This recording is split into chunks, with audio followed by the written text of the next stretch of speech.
એલા એકલો ભાઈ આજે કોણ મહેમાન આવી ગયું? એલા રામ રામ ને સીતારામ ડાયરા ને માતાજી હોના હરાવાના કરે. હવે ખાસ ભાઈ જીવદયા ટીમ ઢૂંઢસન ની મુલાકાત તો બધા કરે જ છે બરોબર, અને કરતા આવે છે.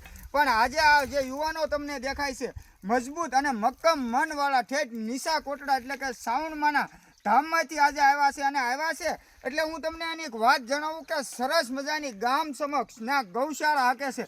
પણ મિત્રો એ લોકોને ખાલી એવું છે કે સોશિયલ મીડિયામાં વિડીયા નથી બનાવતા, મહેનત ખૂબ કરે છે, ખૂબ સારું એવું કામ કરે છે. તો હું એમને ધન્યવાદ દઉં છું. અને મિત્રો મારી જીવદયા ટીમ ઢૂંઢસર વતી બે હાથ જોડી નમ્ર વિનંતી આ છે ત્રણે યુવાનોને કે જે તમારું ગ્રુપ હોય, જે ગામના લોકો હોય, ખાલી એક જણાને એવાને તૈયાર કરો જે સોશિયલ મીડિયામાં તમારી ગૌશાળાના વિડીયો બનાવી અને લોકો સામે રજૂ કરે. અને રજૂ કર્યા બાદ તમારામાંથી 5 જણા એવા હશે કે એને એમ થાય કે નાના ભાઈ આપણે ગૌ સેવા કરવી છે અને આ બધા સારું એવું કામ કરે છે, તો એના માટે આપણે એક કડી બોલ્યું હોય ત્યારે કે આકાશને ટેકાની જરૂર નથી અને ધરતીને શેડાની જરૂર નથી, કે આકાશને ટેકાની જરૂર નથી અને ધરતીને શેડાની જરૂર નથી. અને જેની માથે ભગવતી માં સાઉન્ડમાંના આશીર્વાદ હોય એને બીજે ક્યાંય નમવાની જરૂર નથી. તો ખરેખર મિત્રો જીવદયા ટીમ ઢૂંઢસનનું ઇન્સ્ટાગ્રામ આઈડી તેમજ અમારું જય બજરંગી ફેસબુક પેજ, અને તમને જો મજા આવતી હોય તો અમે યુટ્યુબમાં પણ વિડીયો મૂકવાનું ચાલુ કર્યું છે જેનું નામ છે કાળુભાઈની મોજ. તો વધારેમાં વધારે શેર કરજો. બાકી ડાયરાને રામ રામ ને સીતારામ.